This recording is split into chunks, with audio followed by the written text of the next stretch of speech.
Office के लिए निकलने से ठीक पहले माँ ने मुझे बुलाया और कहा, तुम्हारी पत्नी का 7वां महीना है, तुम उसे उसके पिता के घर कब छोड़ आओगे? मुझे थोड़ा आश्चर्य हुआ और मैंने अपनी माँ से कहा, मैं समझा नहीं माँ, ऐसी स्थिति में मैं अंशु को उसके पिता के घर क्यों छोड़ आऊं? माँ ने तब कहा, देखो, हमारे कुल का एक नियम है कि घर की पत्नी का पहला बच्चा पिता के घर होता है। पहली बार संतान की माँ बनेगी, कब क्या हो जाए कुछ कहा नहीं जा सकता। कुछ हो जाए तो तुम्हारे ससुराल वाले हम पर दोष लगा देंगे। मैंने अपनी माँ से कहा, माँ, तुम्हें पता है कि मेरी ससुराल गांव में है और अस्पताल, क्लिनिक उनके घर से बहुत दूर है। भगवान न करे अगर अंशु को कोई समस्या हुई तो वे उसे समय पर अस्पताल नहीं ले जा पाएंगे। अंशु को यहीं रहने दो। इसके अलावा अगर सास जीवित होती तो एक बात थी, ऐसे में जब वो अपने पिता के घर जाएगी तो उसकी देखभाल कौन करेगा? मेरी बात सुनकर माँ चिढ़कर बोली, क्या तुम्हें पता भी है कि बच्चा पैदा होते समय कितना पैसा खर्च होता है? आजकल की लड़कियां महारानी हो गई हैं, उन्हें थोड़ा सा दर्द बर्दाश्त नहीं होता, इसलिए दर्द शुरू होने से पहले ही पेट को काट दिया जाता है और फिर सीजरियन करने में काफी पैसे भी लगते हैं। इसलिए, जैसा मैंने कहा है, तुम अपनी बीवी को उसके पिता के घर ले जाओ। उनकी बेटी है, वो संभाले इन झमेलों को। मैंने मुस्कुराया और अपनी माँ से कहा, अंशु उनके परिवार की बेटी है, लेकिन अब वह मेरी पत्नी और मेरे होने वाले बच्चे की माँ है। इसलिए मेरी जिम्मेदारी और कर्तव्य उनसे कहीं ज्यादा है। माँ, मुझे ऑफिस के लिए देर हो रही है, मैं जा रहा हूँ। मैं कुछ पैसों के लिए अपनी पत्नी और बच्चे को जोखिम में नहीं डालूंगा। इतना कहकर जब मैं माँ के कमरे से बाहर निकला तो देखा कि अंशु दरवाजे के पीछे खड़ी है।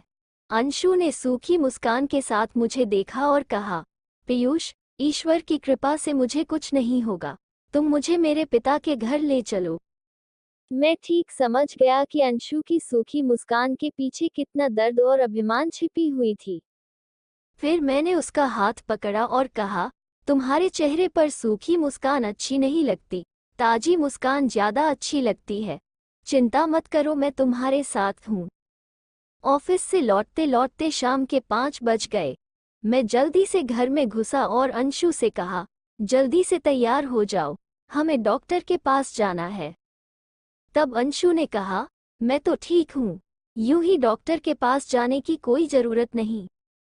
अंशु की बातें सुनकर मुझे थोड़ा गुस्सा आया और मैंने कहा, तुम्हें इतना समझने की जरूरत नहीं है। डॉक्टर ने 15 दिन बाद चेकअप करने को कहा था और आज 17 दिन हो गए। जाओ तैयार हो आओ।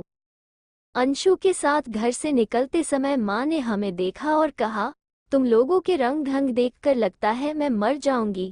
मैं भी 2 बच्चों की माँ हूँ, मुझे कभी भी तुम्हारी तरह 2-3 दिन पर डॉक्टर के पास दौड़ना नहीं पड़ा। माँ की बात सुनकर मैं मुस्कुराया और बोला, माँ, दरवाजा बंद कर लो, हम 1 घंटा लेट हो जाएंगे। जब मैं डॉक्टर के चैम्बर में बैठा था तो मैंने देखा कि अंशु चुपचाप आंसू बहा रही है।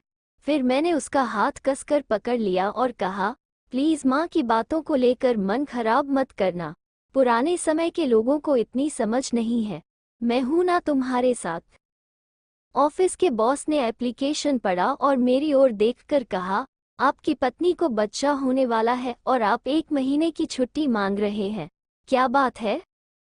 मैंने बॉस से कहा, सर, मैं अब से हर समय अपनी पत्नी के साथ रहना चाहता हूँ।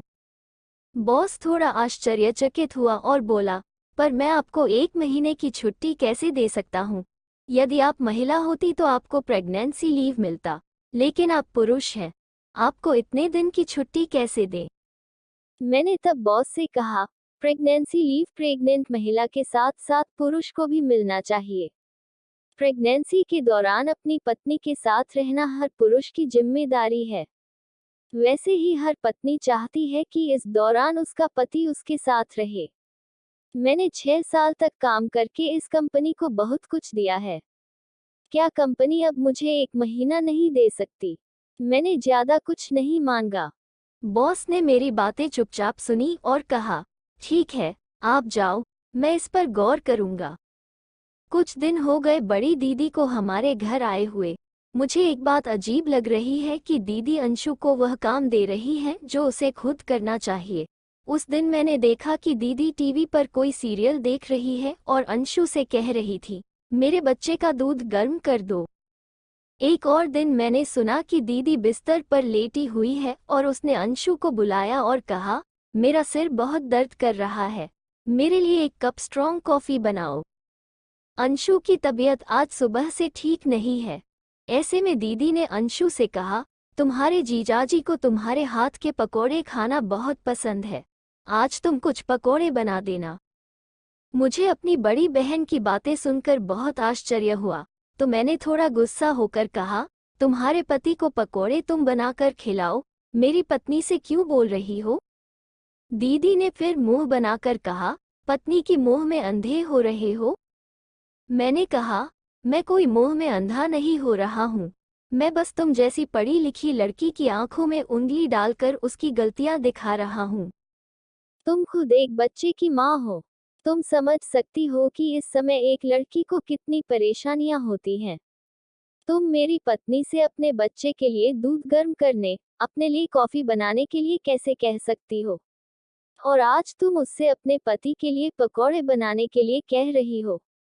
ये लड़की पहली बार माँ बन रही है, मन में कितने तरह के डर हो सकते हैं। कहाँ तुम अंशु की थोड़ी मदद करती, उसे थोड़ी हिम्मत देती ताकि वह डरे नहीं, और कहाँ तुम उससे पकौड़े की फरमाइश कर रही हो। इतने में माँ आई और बहुत गुस्से में बोली, मैंने एक ऐसे लड़के को पेट में पाला जो अपनी पत्नी के लिए अपनी बड़ी बहन को बातें सुना रहा है। तुम्हारी पत्नी से ऐसा क्या कहा कि तुम अपनी बड़ी बहन को बातें सुना रहे हो? बस कुछ पकोड़े बनाने ही कहा था। जब तुम गर्भ में थे तो मैं घर का सारा काम अकेले ही करती थी। मैंने अपनी माँ की ओर देखा और मुस्कुराया।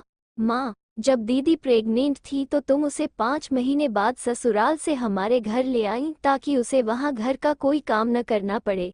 मैंने देखा है तुमने दीदी को काम करना तो दूर, किचन में जाने तक नहीं दिया, और वही तुम बेटे की पत्नी के दौरान इतनी बदल गई।